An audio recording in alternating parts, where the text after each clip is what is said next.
Hello guys, in this video I'll show you how you can fix Forza Horizon 6 has get an expected error and error game crash code FHE01. So without further ado, let's get started.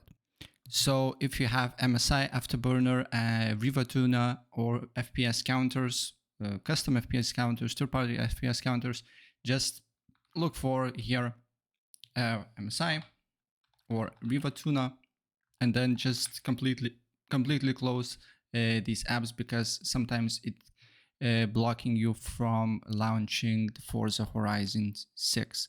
If this do not help, then you can go with this step here. So first of all, you need to go to system configuration, and then you need to go to services, and then you need to look for a task that says app protection service.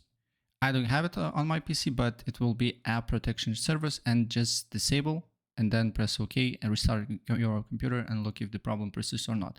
Sometimes it can be Citrix manufacturers, right? Also look for these words here and then disable the option.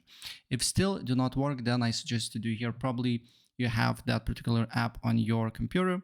So what you need to do here, if you don't use it, you just need to simply uninstall it. Just go to installed apps, and then you just need to look for Citrix to your computer.